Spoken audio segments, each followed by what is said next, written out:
Powerful Positive Prayer. How to Pray in a Simple Way and Strengthen Your Personal Relationship with God. By Diane King. Chapter 1. When I prayed, it was hard to focus because of my feelings of remorse.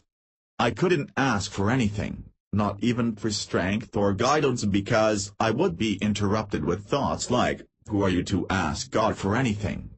Where have you been lately?" When I prayed, I was coming from a mindset of lack.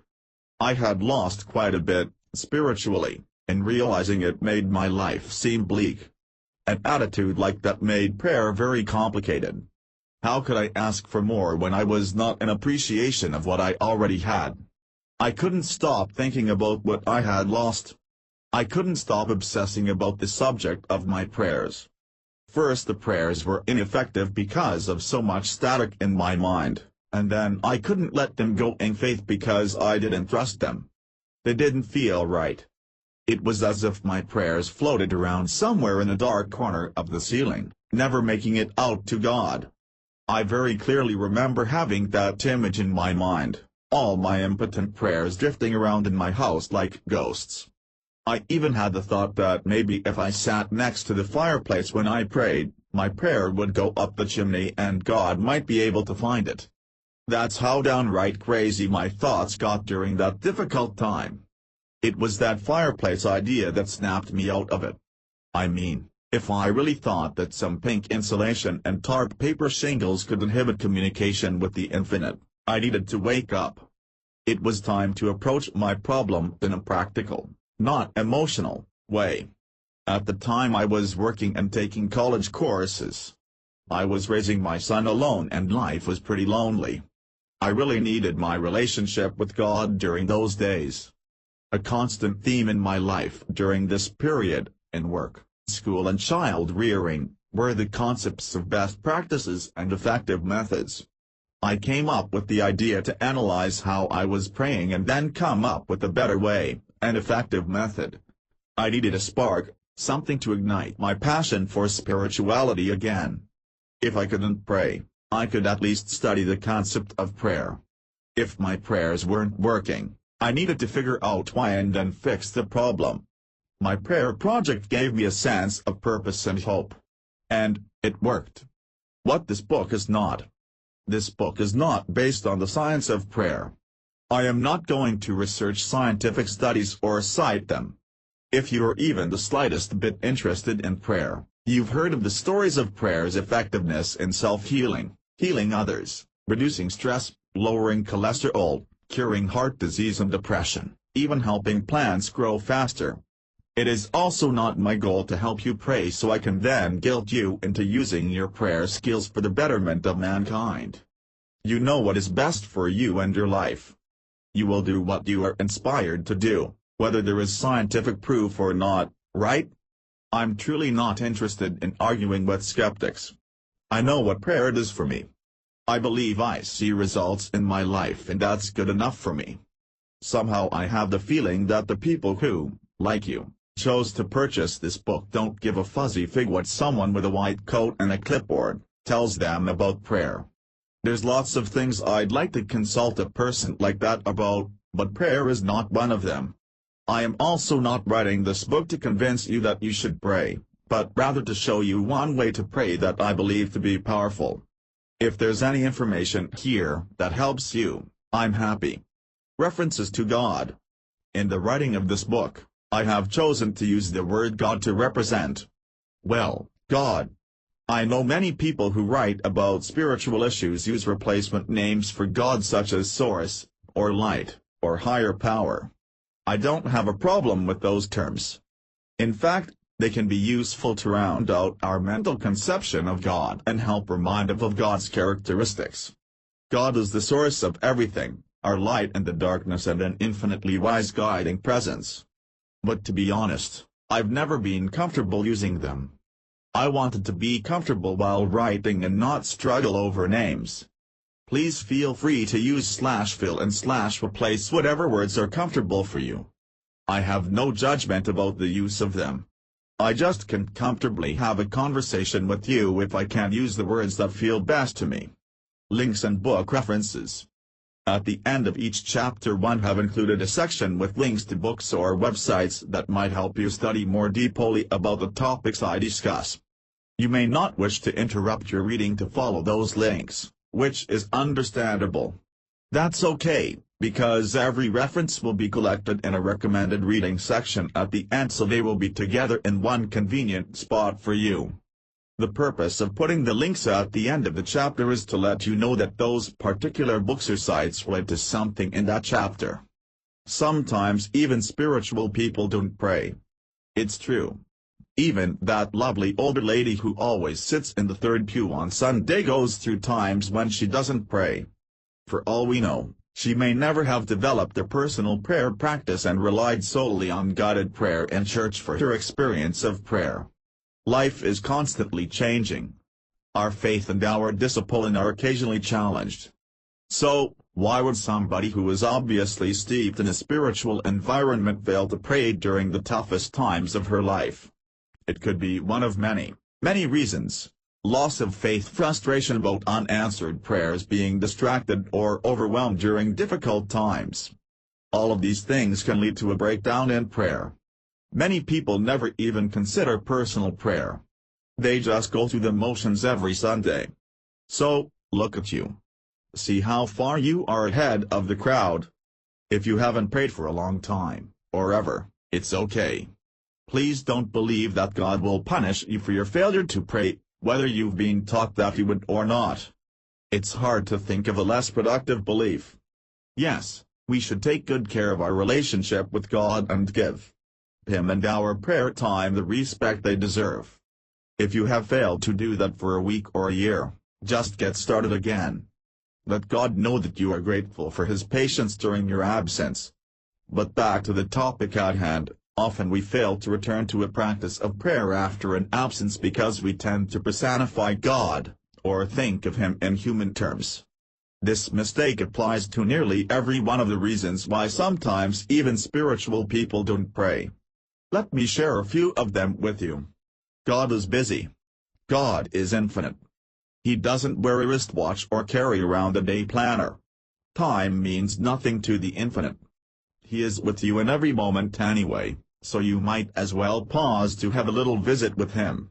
We are miraculous beings, but the idea of something that has no beginning and no end is pretty hard for us to comprehend. I struggle with it all the time. God has bigger problems to deal with than mine. God is infinite. The size of your problem is nothing to Him. He doesn't delegate smaller problems to middle managers. Size is a characteristic of the physical universe, not God. You aren't going to overload God's server and crash the system if you ask His help. God is probably mad at me. God is infinite. Infinite love, patience and acceptance. And besides, even if He was mad at you, He's probably over it by now.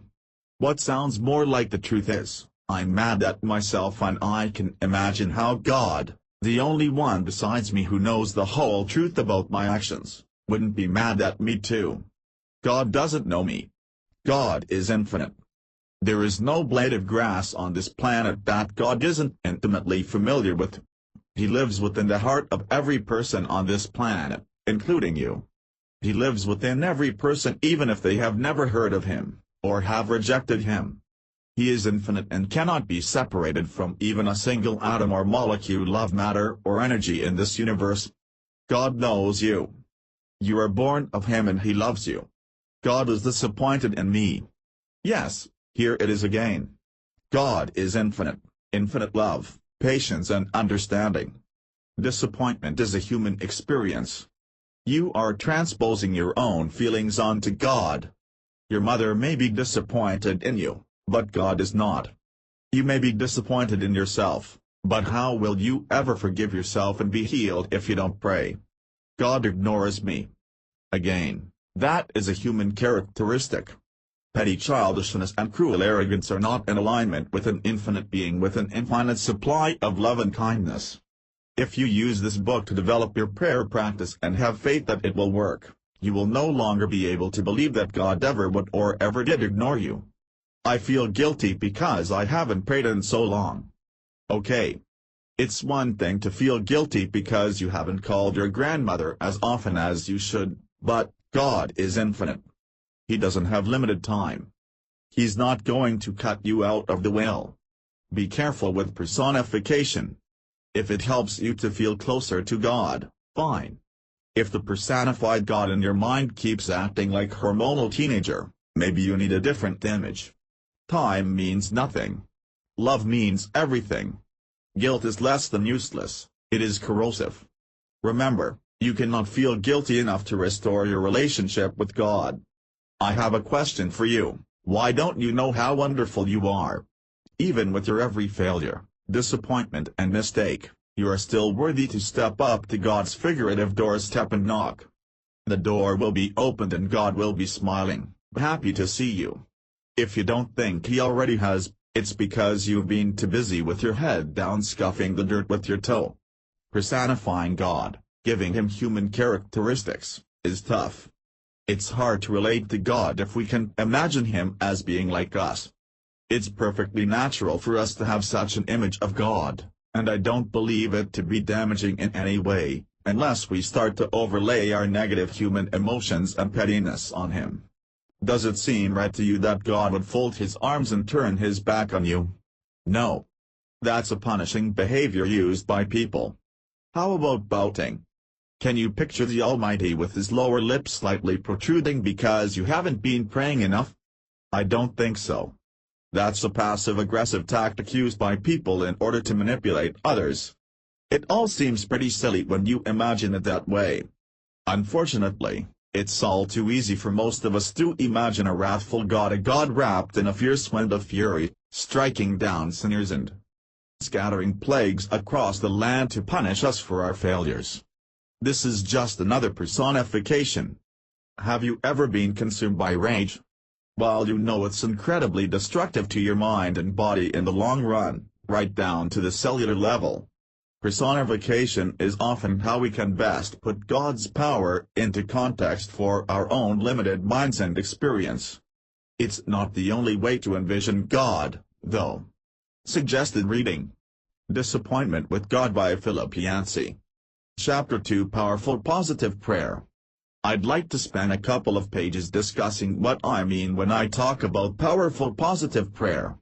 If you had come up with this method on your own, which you may have, you probably wouldn't bother to give it a name. Neither would I, normally. When I decided to write it down, then decided to write a book about it, I knew I needed to create a name for it. Truthfully, it didn't take me long. Powerful positive prayer is exactly what this process is for me. It is powerful because it will rebirth your conversation with God.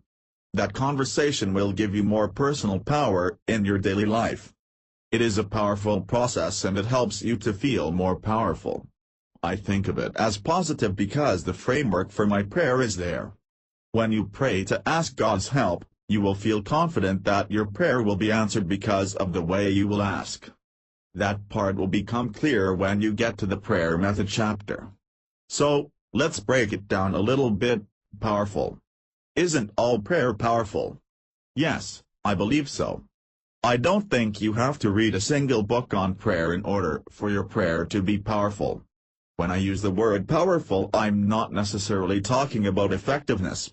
It's not about how effective your prayer is in terms of visible results or whether you get what you pray for.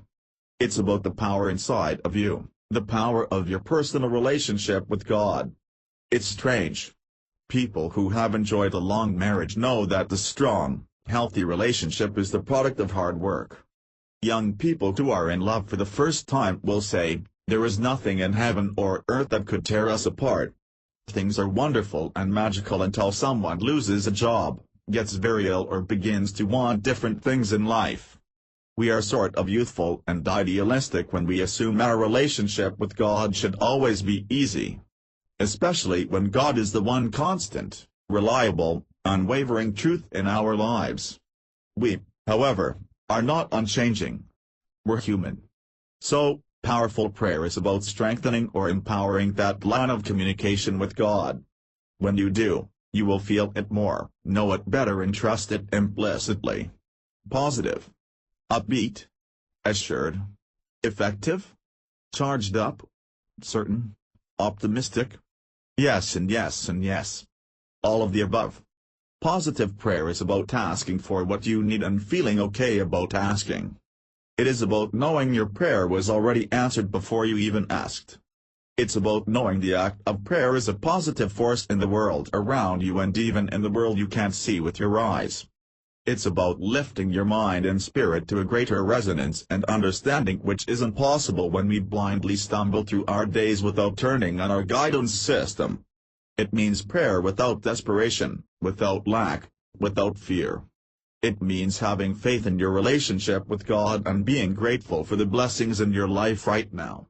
It is understanding that you are God's beloved child and that He loves you beyond your knowing. Man, I loved writing this section, because you are, you are powerful and you are loved. That is positive prayer. Prayers. I've got a million of them. Well, a few anyway. Since there's not much more for me to say about prayer other than it is what we have named our communication with God, I decided to create a list of the different types of prayer. This is just more for fun than anything else. How many of these types of prayer have you used? Types of prayer. When I first began my prayer project, the first thing I focused on was the different types of prayer. I'm not sure how I even came up with the idea of different types of prayer, except I know that I had heard the term prayer of petition before. Once I began to think about it, I was surprised to realize how many ways we can pray. Petition prayer. Petition prayers are when we ask God for something specific. Please grant me strength during this difficult time. Please give me clarity in my relationships. Please let me win the lotto this Saturday. There's really nothing wrong with the petition prayer. Well, okay, maybe praying to win the lotto is missing the point, but it's okay to ask God for things. God may or may not give them to you, and He may give you something better than you could ever imagine on your own. Petition prayers can help us to identify what we want. We feel we can tell God our needs when we can tell anyone else. We may rise up from a petition prayer and feel a greater sense of clarity and purpose. Unfocused prayer. We've all done this at some time or another, haven't we? An unfocused prayer is simply, God, please help. When we are in a scary or traumatic situation, an unfocused plea for help may be all we're capable of doing. These prayers in our times of greatest need can be very powerful. They are backed by strong emotion and blast through any doubt or insecurity we may have when praying. The need is not unfocused, just the ability to know what we need. We only know we want God's help. The ability to know what we want or even define the problem is unfocused, but not the laser-like connection to God. A prayer like this may produce amazing miracles in your life if it is coming from strong emotion and a sense of urgency. Angry prayer. Yikes. Who wants to admit to being angry with God? Sometimes we don't understand why God lets a tragedy happen, like the senseless death of someone young and full of potential. I will admit to a prayer like this after the tsunami in 2004. About all an angry prayer can accomplish is the venting of strong emotions and frustrations. They are simply a roaring, window-shattering, why? Don't you think God understands and forgives our emotions, and that God can take them when we question Him? Forgiveness prayer. Forgiveness is powerful, whether we are asking God to forgive us or asking for the ability to forgive someone else. Both provide us with solace, which is pretty hard to beat. A forgiveness prayer can be tough if we don't believe we deserve it or if we aren't ready to grant it. Pleading prayer. This is similar to petition prayer. The difference is that pleading prayer comes when you are fixated on a specific outcome and will not accept any alternative. Please, God, let Harold fall in love with me. It leaves no room for God to show you that Harold is not the one for you. It shuts down the entire world of wonderful possibilities. It is the prayer of obsession and micromanagement. It is a prayer that comes from a lack of trust in God's goodwill. Bargaining prayer. This is the first-time drinker's prayer. Dear God, if you get me through this night, I swear I will never drink again. We need to have absolutes in our lives and to measure results. Someone might think, I only have to promise 6 months of church to get Johnny a job, but it will take 6 months of church and 90 days worth of volunteer work at the nursing home to cure Aunt Lydia's pneumonia. There is something disturbing to me about this kind of prayer, but I know it must happen all the time. It seems more like a bargain with the Godfather than a prayer to God. Conversation prayer. I'd be willing to bet money, if I was a betting kind of gal, that more people pray this way than any other. It's simply thinking a question to God and listening for the answer. It can be done while you're doing the dishes or mowing the lawn. I believe this to be the ultimate goal of the prayer practice. No bargaining, no begging, no sniveling, just a genuine conversation. It may take time to develop, but if you continue to work at it, this will probably be your result. You may or may not converse with God in your mind and in words. You might pray and then find unexpected answers to your prayer in many disguises, like surprise gifts. That is no less a conversation with God than words inside your head. Suggested reading. The Power of Simple Prayer, How to Talk with God About Everything by Joyce Meyer. The Energy of Prayer, How to Deepen Your Spiritual Practice by Thich Nhat Hanh and Larry Dossey. Prayer, Finding the Heart's True Home by Richard J. Foster. Chapter 3 Powerful Positive Prayer. Before we talk about the powerful positive prayer method, let's quickly cover a couple of other ideas. Ritual. Prayer is a ritual in itself. It is sacred, even if you are able to have a quick conversational prayer with God. However, I would like you to consider creating a separate and distinct ritual to begin your prayer time. I believe in the power of repetitive practices. Ritual is an exotic term and some people might even think of it as pagan. If the term makes you uncomfortable, let me share a few definitions of ritual with you. An established or prescribed procedure for a religious or other rite, a specific act, as hand washing, performed repetitively to a pathological degree, occurring as a common symptom of obsessive-compulsive neurosis, any practice or pattern of behavior regularly performed in a set manner. These are 3 out of 12 definitions found on dictionary.com. While most of them, like the first example, mentioned religious practices, none of them mentioned pagan groups. The second example is also not in line with what I mean when I use the word ritual. Trust me, I do not want anyone to develop obsessive-compulsive disorder because of reading this book. The example that best fits my use of the word is the third one. You might be surprised about that, since I am advocating you develop a ritual to assist you with your prayer practice. It may seem like the first definition would be more fitting. The ritual I want you to create doesn't have anything to do with the prayer. The prayer itself is a religious ritual, and you don't have to bang a gong or light a candle to pray. However, the act of doing something like lighting a candle can signal your brain that it's time to pray now. It will help you to relax into prayer mode. What are some rituals you could do before prayer? Try one, or more. Or these ideas. Pour yourself a cold glass of water to have handy. Make a nice cup of hot tea and sip a little before beginning. Light a nice scented candle somewhere in the room. Reach your hands up to the ceiling and stretch. Put on some soft music. If you've always got the radio or television on, perhaps you might want to turn it off for this short time. If it's cold, you might want to put a cozy throw over your lap. Kick off your shoes and stretch your legs. A place to pray. Do you have a specific place to pray, whether you actually kneel at your bedside or have a favorite chair?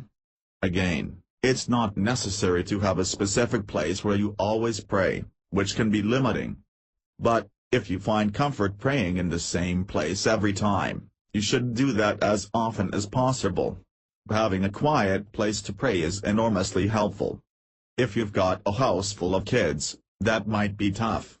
Many of us live chaotic lives that eat up all of our free time. Let me give you some suggestions of places you can steal a little time to pray when it's pretty certain you won't be interrupted. The bathroom, a few minutes while the shower or bath is still running. The great thing about this one is that running water not only produces negative ions which make us feel happier, but the sound of running water also drowns out the noise caused by kids and telephones.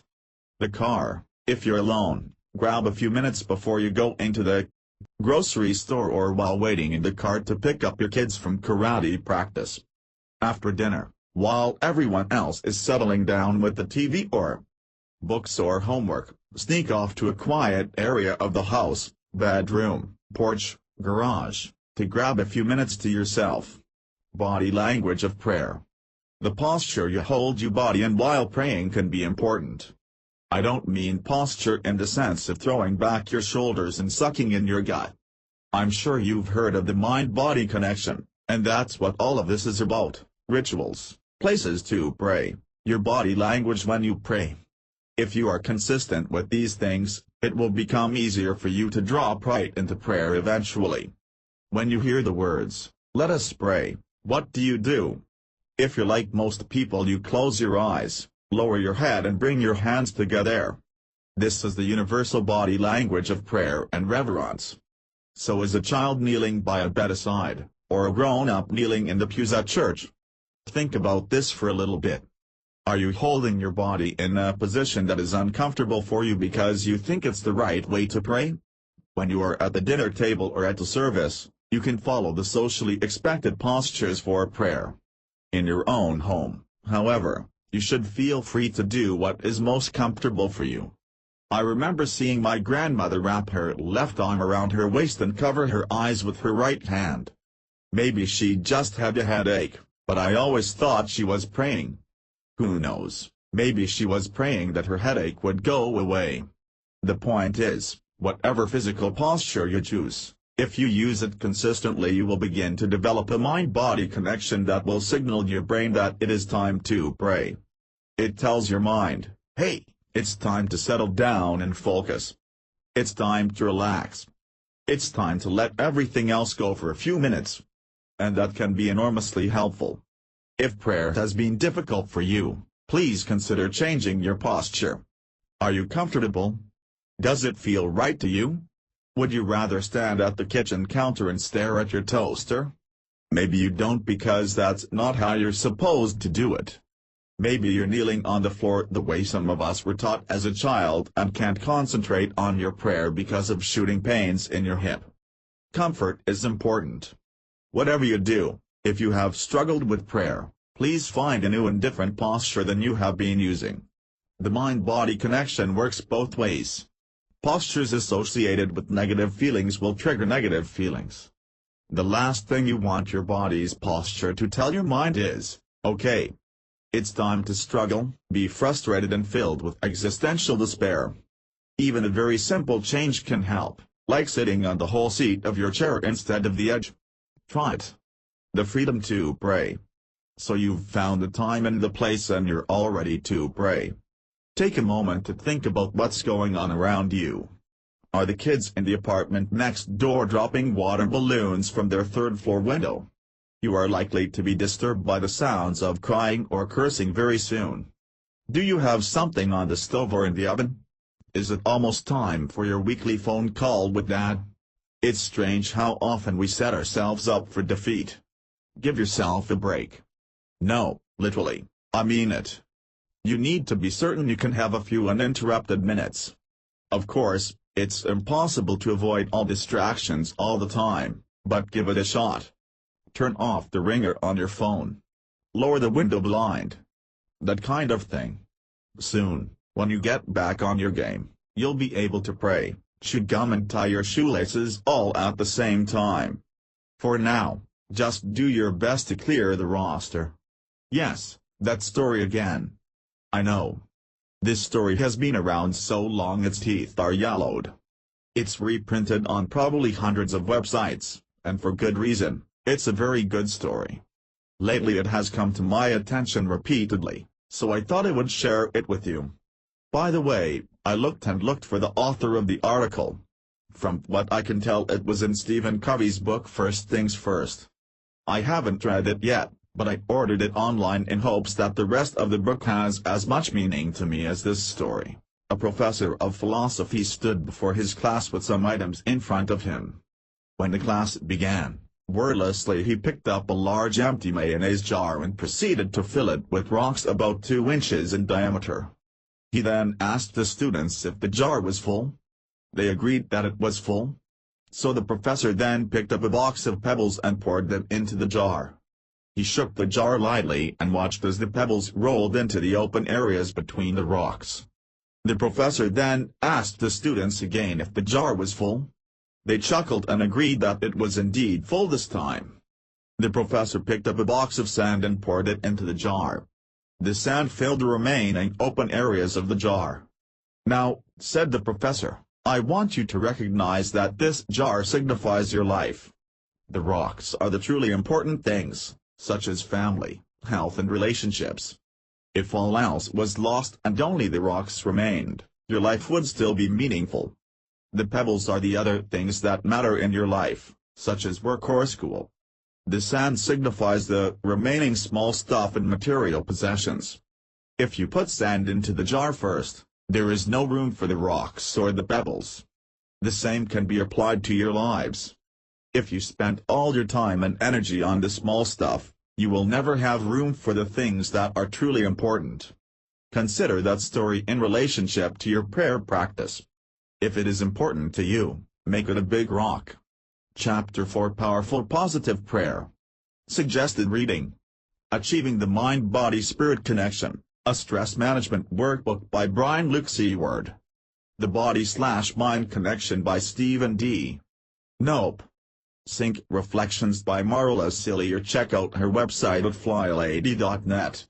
Chapter 4 Powerful Positive Prayer. The Tools of Prayer. What tools could you possibly need in order to pray? A Bible? A prayer shawl? You're probably thinking, great. Now we get down to it. She's probably going to try to sell me some prayer beads or something. Don't be silly. I would never try to sell you prayer beads.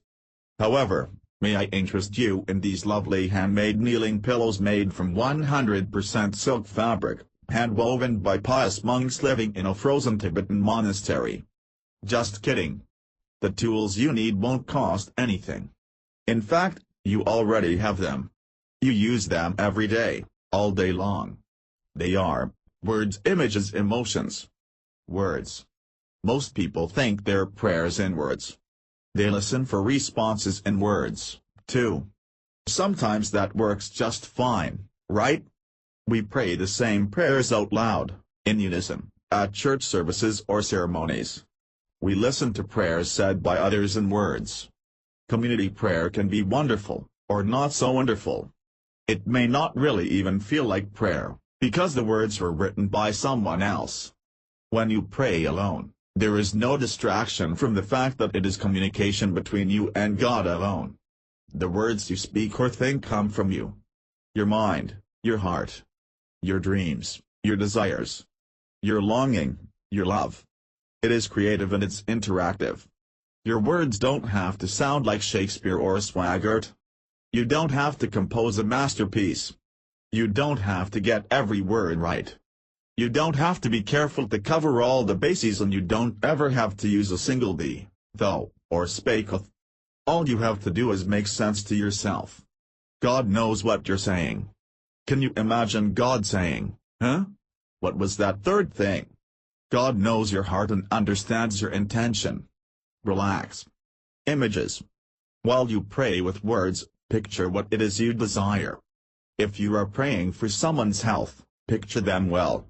If you are praying about having enough money to pay the bills by the end of the month, picture the bill envelopes stuffed with checks, stamped and ready to mail. Picture yourself happily mailing them, because even though you wrote all those checks, you still have plenty of money in the bank. This is the positive part of powerful positive prayer. It's also part of faith, believing that your prayer has already been answered. Because if you are praying for someone's health, but you still imagine them as sick, are you expressing your faith that God will heal them? If not, then who is the prayer for? Is it only for yourself, so you can feel like a pious person who prays for sick people? It's great to feel good about yourself, But it would be better if you could feel good about yourself and have faith the sick person has already been healed. Emotions. How will you feel when you are experiencing peace? How will it affect you when you go to visit your sick friend and find her well? What kind of emotion will you experience when unexpected funds show up in the nick of time? Even if you are filled with anxiety or despair when you begin your prayer, allow yourself the time and the gift of experiencing the emotions you would feel if your prayer were answered. That is what makes prayer powerful. Imagine how difficult it would be to experience those joyful emotions if you couldn't picture the result that would bring the emotions. And, how would you conjure up that picture in your mind without the words to define the outcome you are seeking? All of these tools, words, images and emotions, work together to make your prayer powerful and positive. Suggested reading. Creative Visualization by Shakti Gawain. This is a classic text. Creative Visualization for Beginners by Richard Webster. Powerful Positive Prayer. Step 1. Breathe. We finally made it. Now that we've paved the pathway to its door, let's take a look at Powerful Positive Prayer. When I first started praying this way, I didn't have it broken down into steps, but I've done that now to make it easier to explain. I'm so grateful I decided to write this book. I have to admit that going through the process of creating steps has helped me to gain a deeper personal understanding of what I've been doing all these years. So, let's take a look at these steps. Take a breath. Or 5. This is a short step, but it's important. Focus on your breath for a minute and be reminded of how perfectly engineered you are and how something so essential to life and health as your breath happens automatically and without any effort on your part. Remind yourself how God's presence in your life is just as effortless as breath. God is within you whether you are aware of Him or not. This is a wonderful tool for grounding yourself and relaxing. It helps you get into the mindset that you aren't just resting for a few minutes, you are about to touch the miraculous part of life. Words. My breath is a miracle that happens automatically. God is always walking beside me, waiting to turn and answer my question. Images. My lungs expanding, oxygen flowing through my blood and nourishing my entire body. God beside/within/all around me. Emotions. Amazement, wonder, gratitude. Suggested reading. The Miracle of the Breath, Mastering Fear, Healing Illness, and Experiencing the Divine by Andy Kriponegro. Science of Breath by Ramakaraka Yogi. Powerful Positive Prayer. Step 2. Who are you praying to? Obviously you believe in God or you wouldn't have purchased this book. Whether your idea of God is the same as mine is immaterial. Even if you and I both imagine God as a wise elderly gentleman with a long white beard who lives in the clouds, the God in my imagination might have brown eyes while yours is blue. So no image or interpretation of God will be the same, person to person. Remember when we talked about the different types of prayer?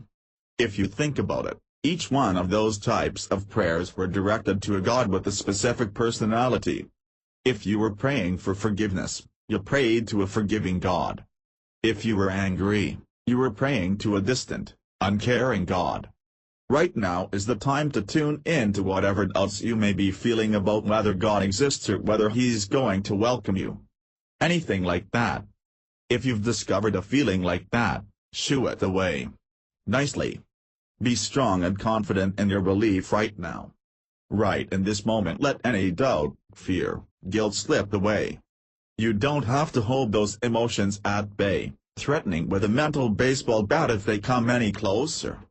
Just let those feelings go and attend to the task at hand. So you're relaxed, you've realized the miracle of your breath. You've allowed any apprehension to leave for a while you attend to business. You are sitting or standing or kneeling or whatever is comfortable for you and you know that there is only one God, really. That God is the God who adores and admires you, who lives within you even in your most difficult moments. The God who has no judgment of you. The God whose eyes light up when He sees you coming and throws His arms wide to greet you. The God of unending love, kindness and caring. This is the God we learned about when we were children, when they told us, God is love. That is who you are praying to. Words. I am presenting myself to God, who loves me. Images. How do you picture God? Like a man? Like a loving mother? Like a ball of light and energy that powers the universe? Emotions, love, acceptance, joy, gratitude. Powerful positive prayer. Step 3. Who are you? Well, you're doing a little better than usual because you told all those negative emotions to take a hike. In fact, you are feeling very calm and relaxed.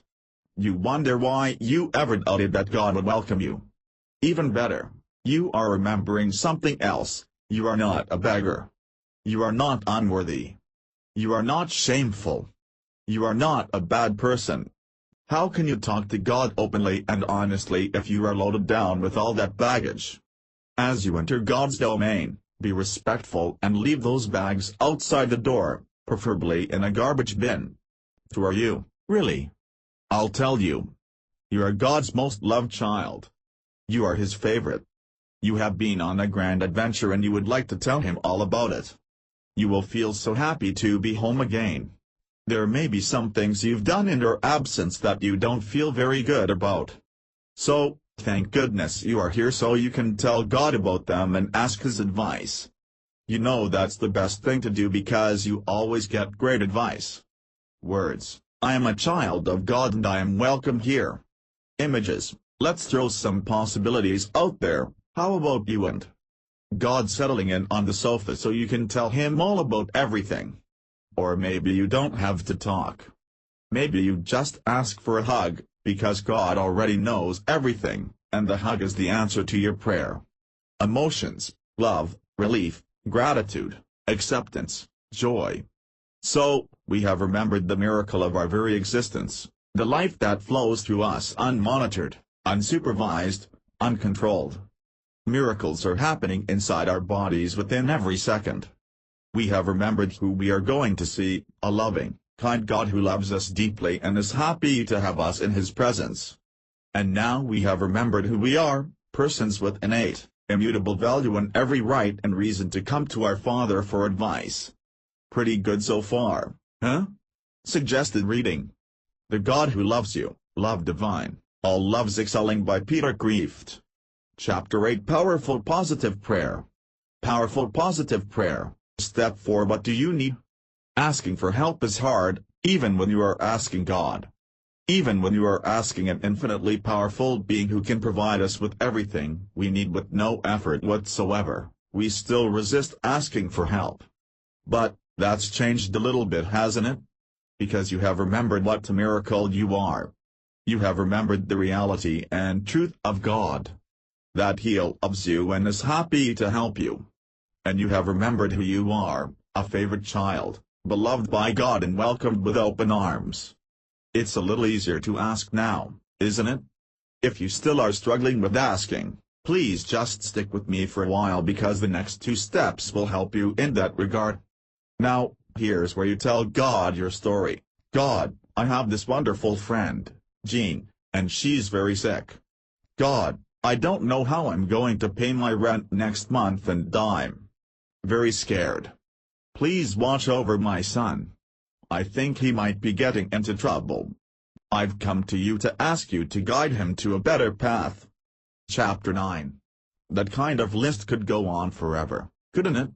I won't give any more examples of prayers because it is much more important to talk about words, images and emotions during this part of the prayer. Words. Again, I'm not going to harp on prayer topics, but what is important is how you describe the problem or issue. First you're going to describe the problem, and then you are going to describe the solution. I'll explain more in a minute, but it is very important that you describe the solution to your problem. For example, let's take the prayer about Jean who is ill.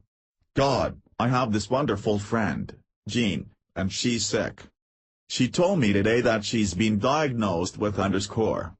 I know she's afraid and I am here to ask you to help her. Please give her the strength to face this issue head-on. Please guide her to the best course of action to take for treatment.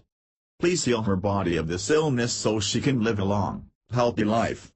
I know that you love Jean as you love me and that you will heal her. So, here's the point I want to get to. Don't be afraid to ask God for specifics, but be certain you aren't unconsciously trying to direct God's actions.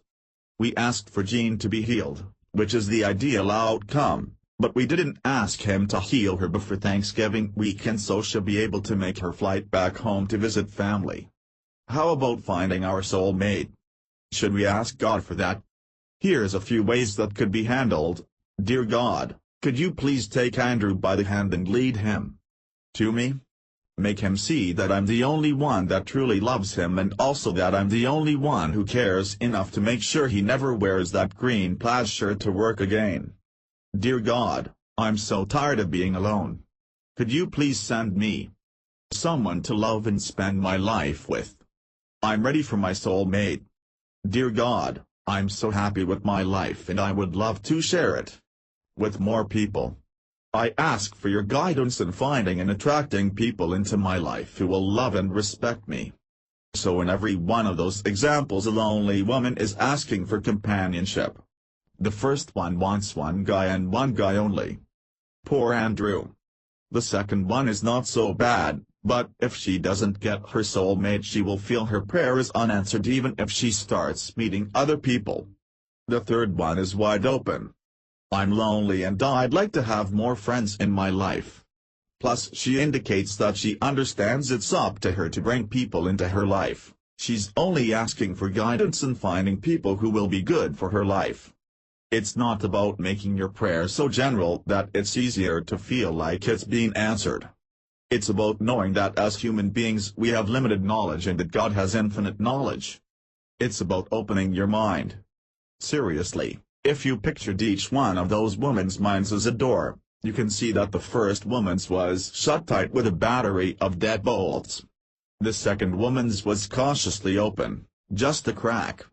The third woman's mind was thrown wide open. Who do you think is going to see an answer to her prayer? How can you see anything with your door slammed shut? So, leaving your prayer, and your mind, wide open like that puts you into the mode of looking for your answer. You will be watching for it and it'll be exciting. Every Chance magazine article, song or overheard snippet of conversation will be encountered with heightened interest. Images. When you are in this part of the prayer, you should imagine the best possible outcome. Now, I know that sounds like a contradiction to what I said in the previous section.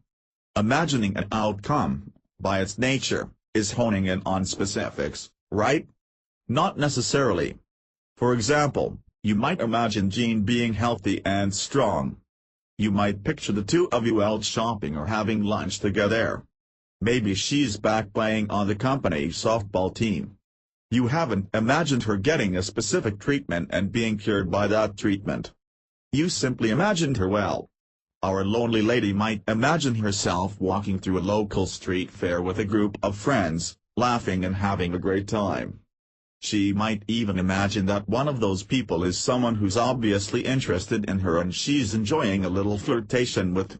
She's not picturing Andrew on one knee in front of her with a rose clenched in his teeth.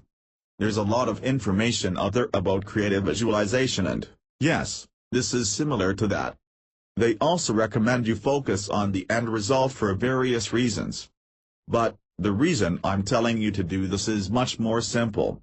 First, you have established that you are praying to a kind, loving and generous God, that you are the beloved child of that God, and you have told God your trouble and asked for His help, and now you're going to imagine the problem unsolved. Chapter 9 Powerful Positive Prayer.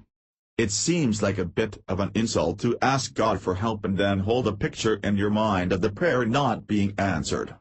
Picturing a positive end result is an act of faith. Be like the child who knows that God will know what to do. And He will. Emotions. It's tough to go into much detail about this one without knowing the topic of your prayer, but it's similar to holding positive end result images in your mind. You want to focus on the emotions you will feel when your prayer is answered, not the ones you feel when faced with the problem. Now this, I have to tell you, can be tough. It's quite a trick to let go of despair or fear and then generate feelings of joy, gratitude and relief, but it's important that you do your best. Again, it's an act of faith. You are expressing your absolute belief that your prayer will be answered.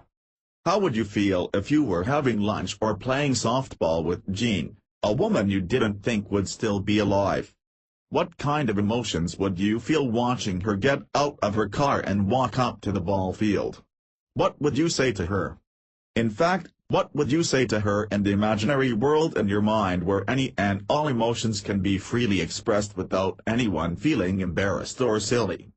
How great would it feel to be flirting with a handsome guy who is obviously attracted to you? Would you feel bowled, but nervous at the same time? A little scared because it's risky, but also excited because it's risky?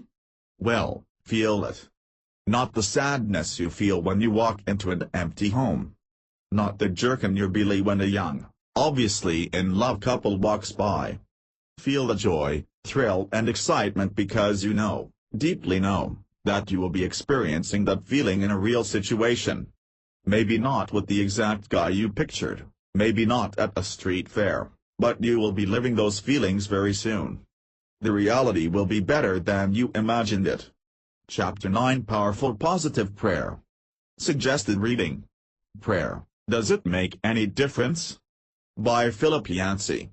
Life Prayers, From Around the World, 365 Prayers, Blessings and Affirmations to Celebrate the Human Journey by Elizabeth Roberts and Elias Amadon. Prayers That Avail Much, 3 best-selling works complete in 1 volume by Word Ministries Incorporated. Germaine Copeland. Chapter 9 Powerful Positive Prayer. Powerful Positive Prayer. Step 5 Be Thankful. The first 2 steps and the next 2 steps are critical, because they are the foundation from which your prayer is launched. They are what allow your prayer to rise up.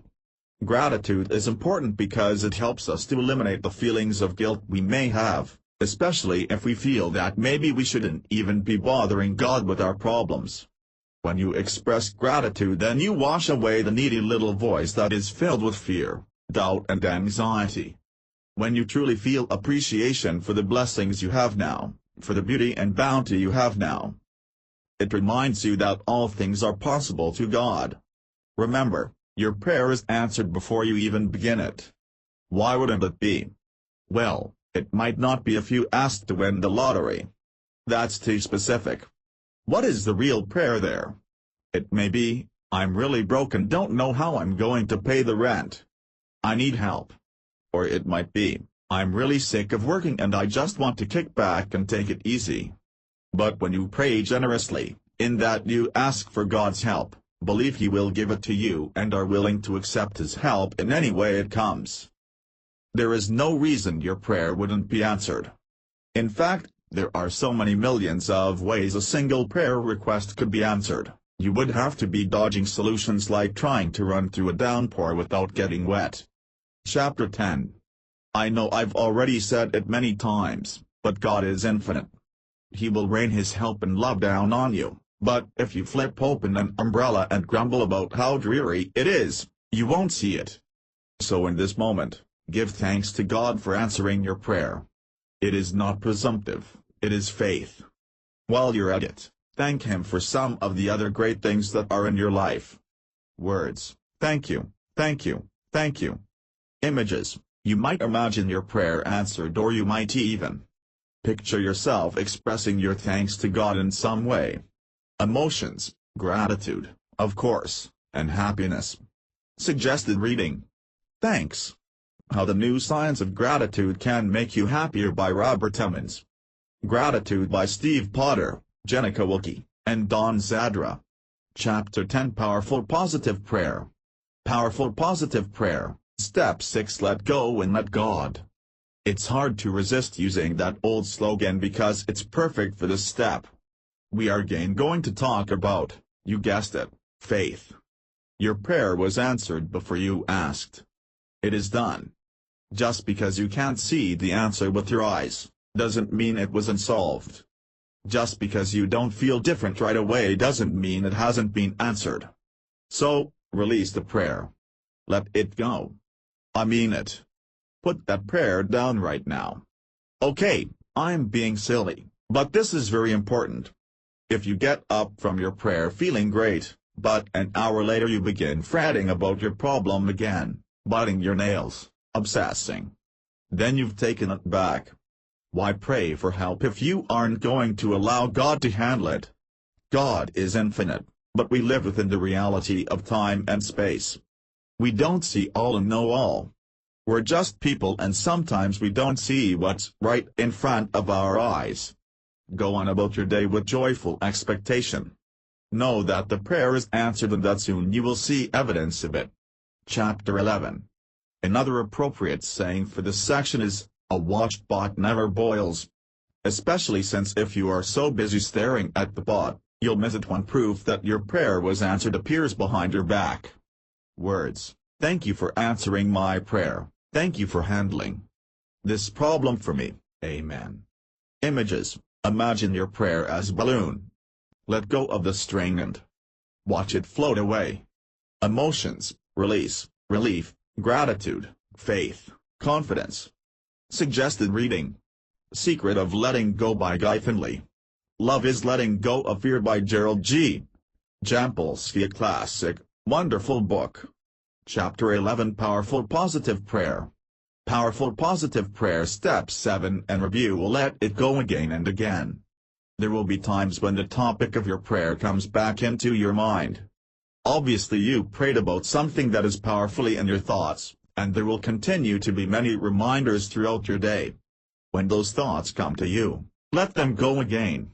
Let them go with a quick "thank you for answering my prayer." Words: picture the problem already solved. Images: feel the relief of letting it go and knowing that your prayer has already been answered. Emotions: this step may seem redundant and unnecessary, but completely letting go of a problem into God's hands is one of the hardest parts of praying. Review the process. Let's review our process. Breathe and tune into the miracle of your body and your world. Remember to whom you are praying. Remember who you are. Express your need or desire. Express your gratitude. Let it go again and again. Chapter 12. So, there you go. It can seem a little overwhelming when you look at it all written down like that. You might feel like it's too much work to juggle all these steps and tools and elements when you just want to say a simple prayer. That's okay. If you read the process carefully, you'll remember a lot of it when you sit down to pray. If you don't, that's fine. It's not going to hurt anything. Every time you pray it will become easier. You'll start to fall into the rhythm of it naturally. Now that you have seen all the steps, when you take them as a whole, you can see how the first few steps are designed to help you feel grounded in the truth of who you are.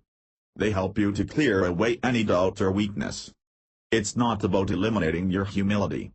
It's about valuing who you are. It's not about being arrogant, but feeling confident. The last 3 steps are acts of faith. First you acknowledge that you have always been blessed and you appreciate that fact. Then you hand the problem to God and trust that He has already helped you. These steps are important because if you don't believe you are already blessed, then why would you pray to a God who doesn't help you out at all? If you don't believe you are blessed, you are looking at your world through a negative filter. Even if you live in a scummy apartment, have a difficult low-paying job, don't have a supportive family, you still have blessings. If you are measuring your blessings against other people's blessings, then you're just being a bean counter. You're trying to get your fair share through prayer. Once you begin the process of developing your sense of gratitude, a cascading effect will happen. Today you will think of 5 things you are grateful for and tomorrow you will think of 5 more. Then you realize that you are twice as blessed today as you thought you were yesterday. Gratitude and release are so important that I want to keep harping on it. Knowing, beyond what your senses tell you right in this moment, that you are blessed and that God will provide makes it possible for you to be blessed and sustained. It seems like a sort of chicken and the egg dilemma at first, but it's not. The faith must be there before the prayer can be answered. If you find it hard to have faith, then fake it. Imagine what it would be like to have complete and total faith that your problem has been solved, then act like that. That brings us back to the mind-body connection again, doesn't it? If nothing else, The release of stress you will feel from acting as if your prayer has already been answered will probably go a long way towards solving parts of your problem immediately. Whether it's family relationship problems or health problems, a more relaxed state of mind can only help matters. Chapter 12 Powerful Positive Prayer. I'm so grateful for you. In closing, I would like to express my gratitude to you for reading my book. This project has meant a lot to me. Just the process of writing it has transformed and re-energized my personal relationship with God. I hope it does the same for you. No matter how strong our relationship with God, there are times in our lives when we need a little kickstart. When our starter is weak, if someone can just give us a good push, then we can remember to pop the clutch and keep the engine running. Whether you gained value from this book or you are helped through some other source, before long you will be roaring through your spiritual world again. I have no doubt of it.